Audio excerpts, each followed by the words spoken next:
किसी भी लड़की की अगर शादी हो जाती है तो वो अपने माता पिता को छोड़ करके अपने ससुराल जाती है और ससुराल में उसे माता के रूप में उसे सास मिलती है और पिता के रूप में उसे ससुर मिलते हैं। लेकिन आज की जो कहानी सुनाने जा रहा हूं, इसमें एक लड़की जब ससुराल जाती है तो उसे पिता के रूप में ससुर तो जरूर मिलते हैं, लेकिन वो ससुर अपने बहू के साथ जो करता है उसे सुनने के बाद आपको क्रोध भी आएगा और आप सोचने के लिए मजबूर हो जाएंगे कि इस दुनिया में इस तरीके के भी लोग होते हैं। क्या है पूरी कहानी बताऊंगा, बस लास्ट तक बने रहो और देखते रहो। नमस्कार दोस्तों, मैं विजय शंकर पाल। इस वीडियो को लाइक करना, चैनल सब्सक्राइब करना। रोजाना शाम को 7 बजे हमारी एक नई वीडियो आती है, तो चैनल सब्सक्राइब करके बेल आइकन को जरूर दबा लेना। आज की जो सच्ची घटना सुनाने जा रहा हूं, यह है उत्तर प्रदेश में एक शहर लगता है जिसका नाम होता है मेरठ। यहीं पर एक जगह लगता है कंकड़ खेरा। यहीं पर एक व्यक्ति रहता है जिसका नाम जबरसन होता है, जिसकी उम्र 45 साल होती है। उनकी पत्नी होती है जिनका नाम होता है रानो देवी, जिसकी उम्र 43 साल होती है। ये दोनों पति पत्नी रहते थे। इनके बीच एक बेटा रहता है जिसका नाम अंकित होता है, जिसकी उम्र 23 साल होती है। जो जबरसन होते हैं किसानी किया करते थे, अपने बेटे को पढ़ाते लिखाते और घर का खर्च चलाते थे। नॉर्मल परिवार था, बहुत ज्यादा संपत्ति नहीं थी। यह है कि घर का खर्च निकालने के लिए थोड़ा सा जमीन था, उससे घर का खर्च आराम से निकल जाया करता था। धीरे धीरे टाइम बीत रहा था। अंकित की भी पढ़ाई कंप्लीट हो चुकी थी। अंकित के पिताजी सोचते हैं कि अब बेटे की शादी कर देते हैं। इधर कुछ लोग शादी के लिए अंकित के घर पे आना शुरू कर देते हैं। अंकित के पिताजी से बोलते हैं कि अपने बेटे से शादी कर लो।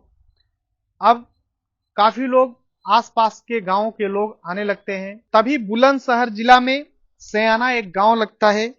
यहीं पर एक व्यक्ति शादी लेकर के आता है और बताता है कि रीना नाम की एक लड़की है। जो बिचवई होता है वो शादी करा देता है। रीना, जिसकी उम्र 18 साल होती है, जो कि देखने में बेहद खूबसूरत होती है।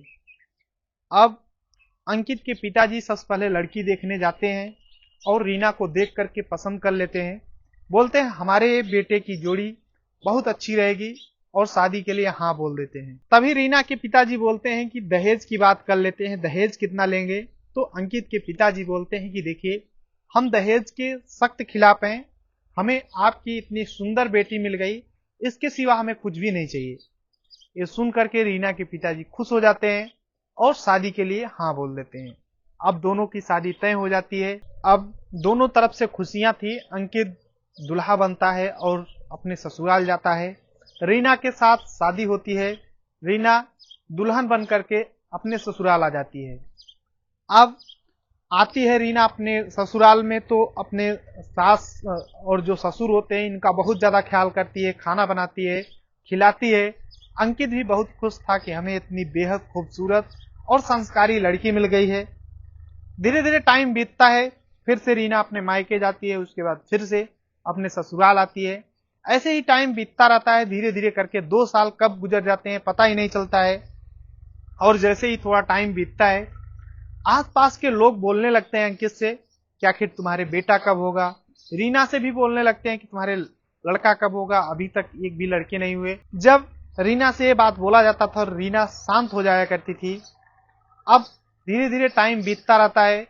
अंकित घर पे रहा करता था, लेकिन जो अंकित के पिताजी होते हैं बोलते हैं बेटा पैसे की दिक्कत है, तुम जाओ बाहर कहीं कमाओ, क्योंकि अगर घर पे ही रहोगे तो घर का खर्च चलने वाला नहीं है। तुम्हारी अब शादी हो गई है, तुम्हें पैसे कमाना चाहिए। अंकित अपने पिता की बात मानता है और कुछ पैसे कमाने के लिए वो बाहर चला जाता है कमाने के लिए। अब घर पे 3 लोग रहा करते थे। एक तो अंकित के माता पिता और एक अंकित की पत्नी रीना रहती थी घर पे। धीरे धीरे टाइम बीतता रहता है। अब रीना अपने सास ससुर का अच्छे से ख्याल करती थी, लेकिन टाइम गुजरते वक्त एक दिन जो रीना के ससुर होते हैं वो रीना से बोलते हैं पानी लाना, और पानी ले जाती है तो उसे गलत तरीके से टच करने की कोशिश करते हैं। लेकिन रीना सीधा चल देती थी, अपने काम से मतलब रखती थी, बोलती थी पिताजी आप ऐसा क्यों करते हो, बस ऐसा करके वो चली जाती थी हंसते हुए। लेकिन एक दिन की बात होती है, जो रीना की सास होती है वो अपने मायके चली जाती है और घर पे सिर्फ रीना और उसके ससुर रहते हैं। उस समय जो रीना के ससुर होते हैं अपने बहू से पानी मंगाते हैं कि बेटे जो बहू पानी लेकर आओ।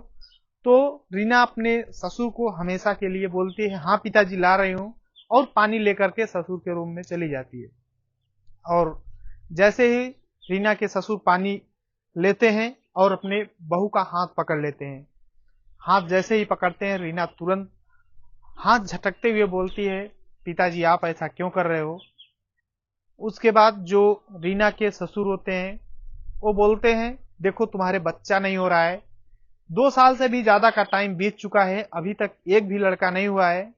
ऐसा करो, जो मेरा बेटा है अंकित वो तुम्हें बच्चा नहीं दे पाएगा, मैं तुम्हें बच्चा दूंगा, तुम मेरे साथ शारीरिक संबंध बनाओ। और अपने बेटा अंकित का शादी इसीलिए तुम्हारे साथ किया था कि मैं तुम्हारे साथ शारीरिक संबंध बना सकूं। अब जब रीना इस तरीके से सुनती है तो गुस्से से लाल हो जाती है, बोलती है पिताजी आप कतई मेरे को छूने का प्रयास मत करना, मैं आज तक किसी और के सामने ऐसा नहीं की हूं, आप हमें दोबारा कभी मत छूना। और वहां से चलने का प्रयास करती है। उसके बाद जो अंकित के पिता हैं अपने बहू को फिर से पकड़ लेते हैं और उसके साथ जबरदस्ती करने लगते हैं।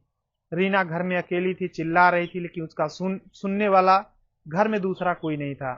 रीना छटपटाते हुए अपने हाथ को छुड़ाने का प्रयास कर रही थी, लेकिन वो जो ससुर था बिल्कुल भी उसे फर्क नहीं पड़ रहा था और वो अपने बहू का एक एक करके कपड़ा उतार देता है और उसके साथ शारीरिक संबंध बनाना शुरू कर देता है। जैसे ही शारीरिक संबंध बना चुकता है उसके बाद बोलता है कि देखो बहू जो मैंने किया है तुम्हारे भले के लिए किया है, ताकि तुम्हारे बच्चा हो जाए।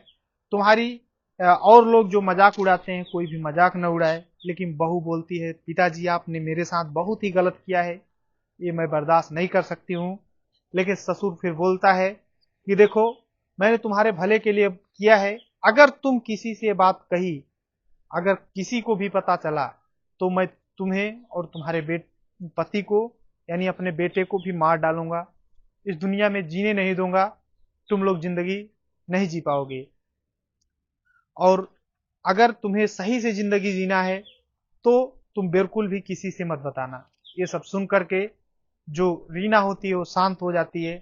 अब जो रीना का ससुर होता है वो दूसरे दिन देखता है कि रीना किसी से भी कोई बात नहीं बताई है, तो वो तीसरे दिन फिर से अपने बहू का हाथ पकड़ लेता है। अब ये सिलसिला एक दिन का नहीं बल्कि लगातार का हो जाता है। ऐसे ही टाइम बीतता रहता है, लेकिन रीना बेबस हो चुकी थी, क्योंकि उसका ससुर जो था वो धमकी देता था कि अगर किसी से बताई तो समझ लेना तुम भी जिंदा नहीं रहोगे और तुम्हारा पति यानी मेरा बेटा दोनों को मैं मार डालूंगा, उसे बाहर घर बुलाऊंगा और मार डालूंगा। ये सब सुन करके रीना पूरी तरह से डर जाती है और उसका ससुर लगातार ऐसे ही करता रहता है। धीरे धीरे टाइम बीतते हुए 1 महीने हो जाते हैं।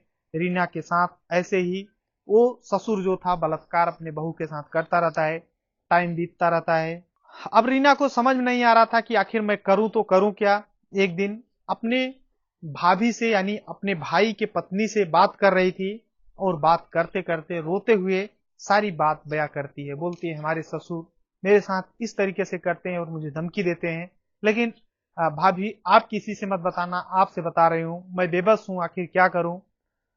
तो उसकी भाभी बोलती है तुम टेंशन मत लो। उसकी भाभी उसके भैया से सारी बात बताती हैं और फिर रीना के पिताजी भी ये बात सुनते हैं।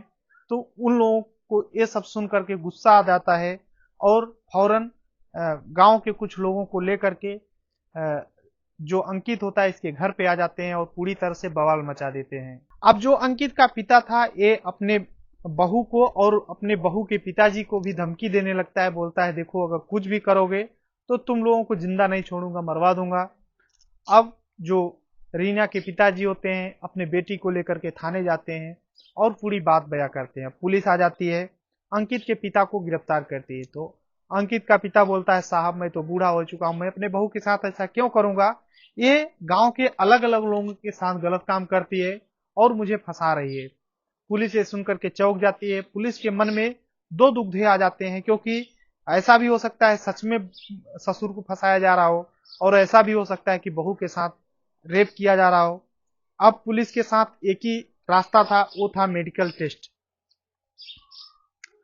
बहू का जब मेडिकल टेस्ट कराया गया तो स्पष्ट रूप में पता हो गया कि जो इसका ससुर है उसका भी टेस्ट हुआ तो पता चल गया कि इसने इसके साथ बलात्कार किया है। अंकित को ये बातें पता हो जाती है, अंकित भी फौरन आ जाता है और अपने पिता के खिलाफ एफआईआर दर्ज कराता है।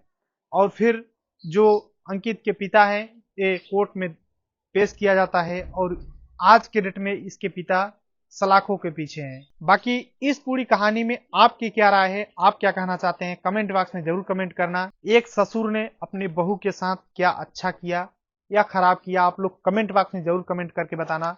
बाकी ये पूरी घटना सुनाने का उद्देश्य किसी को परेशान करना या दुख पहुंचाना नहीं है, बल्कि आप सभी को जागरूक करना है। जहां भी रहें अपना और अपनों का ख्याल रखें, जहां रहें सुरक्षित रहें। बाकी इस वीडियो को लाइक करना, चैनल सब्सक्राइब करना। मिलते हैं नेक्स्ट वीडियो में, तब तक के लिए जय हिंद, वंदे मातरम।